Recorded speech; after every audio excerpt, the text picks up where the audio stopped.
Hey guys, it's Kendall here from Uniquely Geeky Chic 723, and I'm sorry, I know I haven't posted a video in a while. I was just scrolling through YouTube, watching a whole bunch of videos, trying to get inspiration for a video, and I actually stumbled upon a really great video that has nothing to do with this one, but on the Fine Brothers reaction channel, the YouTubers react a new video. YouTubers react to satisfying slime video trends, and they actually had the Try Guys on it from BuzzFeed for the first time, and it was amazing. You guys should totally go watch it. It's an awesome channel. The Try Guys are awesome. You should watch them. And really, I just saw Eugene, and I clicked, and I have no regrets. But today, I'm going to be teaching you guys about the 8 stages of having a crush. Stage 1 is the okay, wow phase. Okay, so you're just sitting in class, and then you see Andy. I don't even know who Andy is. I don't even know an Andy. I just decided to choose a random name that popped into my head.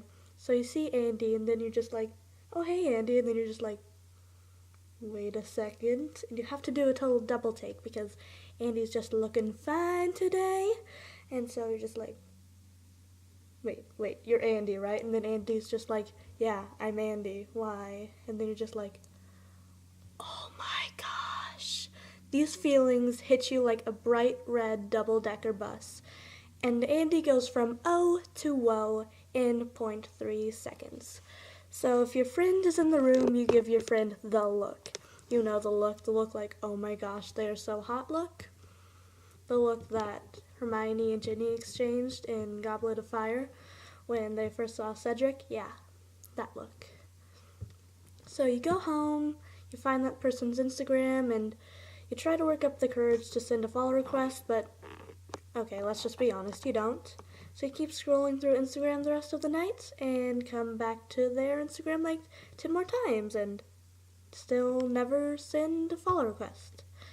Then you may move, I can't talk today, you move on to stage 2, the it's official stage. Alright, so in the past, in stage 1, you said, maybe I like this person, maybe this could be a thing, and suddenly your maybe turns into a yes. You like this person, hands down, for sure. Alright, so you talk about them to your friend. When people ask who you like, that's the name that you say. You say, oh, it's Andy. And when someone brings up their name, you blush and get all, I almost said frizzled, like Miss Frizzle. I don't know what word to use. But anyway, just get all embarrassed and stuff and just keep thinking about them and talking about them. And basically your life is a rom-com and you start to daydream about them. And technically now it's official that it's an official crush and you like them. So you move on to stage 3, the planning phase. So the bright red double-decker bus is now hitting you right in the heart and you need to plan now. So you start to plan everything, where you'll have your first date, who will pay for the first date, how you'll escape said first date if your crush turns out to be an awful person, what your wedding colors will be, everything. You plan how you're going to get their attention, if any past crushes they've had, you study that, you research that, you look into the similarities between their past crushes, try to see any similarities between them and see if this person has a type. And you may even get your friends to talk to them for you. Last year, there was this guy that I liked, and one of my best friends actually was really close with him and was on the same bus as him. And so I, totally had her, talk to him for me and, talk about me and mention me whenever they were on the bus together. But I got over him pretty quick. And he honestly had no idea I existed, really. But I think my friend said that she mentioned him a few times, and we tried to set up times where we could actually officially meet because we had never met before.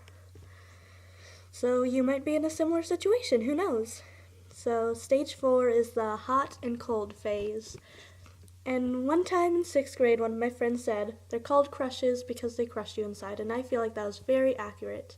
In fact, Bob said that. If you watched my video, The Paint Incident, then you'll get what I'm referencing there.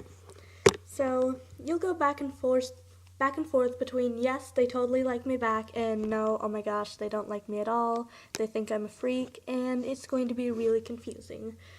So you have like the look memorized. You know the look that someone looks at their crush like. They're just like, they're so wonderful. And you have that look memorized. You know how it looks on your crush's face. So whenever you see them looking at someone else that's not you with that look, you're just like, who is that? Who is that? And maybe if things like are starting to go kind of good, you might decide to make conversation, make small talk or something. And then you move on to stage 5, the quiz time phase. This is a really fun phase. So you take just a bunch of quizzes about you and your crush and your non-existent relationship. I'm not just talking about like, does he like me back quiz or like stuff like that.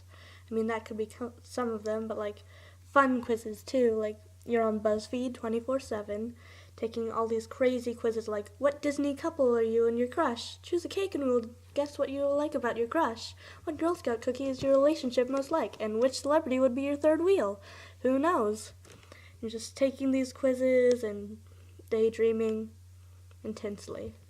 But soon, the daydreams start turning into real dreams. You start to dream about them every night and decide that it's meant to be.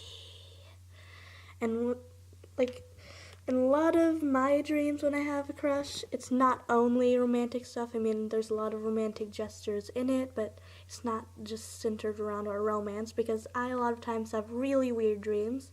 A lot of my dreams play into that weirdness and have weird scenarios going on around the romance.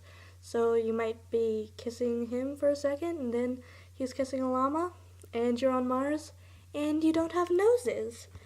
I actually had a dream that my town was having a rainbow-colored monkey apocalypse where the monkeys were like killing everyone and like half of my friends were dead, but my crush wasn't even there in that one. So if he was, that would have made that dream a lot better. And then there was the one where one of my classmates that I actually barely know was trapped in my fridge. So I have weird dreams. But maybe your dreams aren't so weird. Maybe you actually have dreams that are just purely romantic between you and your crush. And if so, then where do you get those dreams from? I've had a few of them, but like, you know how good those dreams feel if you've ever had them before, even if you've just had a few like I've had. Like when you wake up, you're just like, oh hey cutie, and then you're just like, wait, where's cutie? And then you just realize that it was a dream because you just wake up in your bed and nothing's happening, you're not on Mars anymore, you're just like, I have a nose. Oh no, so it was all a dream. That was the worst pun ever. And so then you just realize it was just a dream, and then you're salty as a pretzel for the rest of the day. And then you move on to stage 7, the take action stage. That's what stage 3 is all about. That was stage 3, right? Yeah, the planning phase. So the planning phase has prepared you for the take action phase, which is pretty self-explanatory, but you might decide to like admit your feelings, or you might decide to leave a secret admirer note, or even just talking to them for the first time if like you only talk to them like 3 times a year and you're just like, hey, I'm going to work up the courage to talk to them now. And that leads you on to stage 8, happily ever after. Maybe. This could end in 3 scenarios: ice cream and Taylor Swift songs by the boatload. And you've had your heart broken, you're rejected, and you're miserable. But you get over it soon enough because, come on, everyone does. Someday you'll find the person that's meant for you. Who knows who that'll be, but it'll be someone. And there's the second scenario, the happily ever after Disney fairy tale, which is very unlikely, where you and your crush end up together and basically it's just happily ever after, like you're a Disney princess or something. Or one of the more common ones, the moment. I cringe to know what face I just made when I said that. But basically the moment is when you just like get over a crush. You didn't tell them how you feel or anything. They didn't reject you. You just got over them and you're just like passing them in the hallway. You're just like looking at them and admiring them. Then the next day you just look at them in the hallway, passing them. And then you're just like, wait, Andy's not that cute after all. Oh my gosh, it's over. And basically, that's it. Those are the 3 different ways that your crush can end in the 8 different phases of having a crush. So, I'll see you guys next time on Uniquely Geeky Chic 723.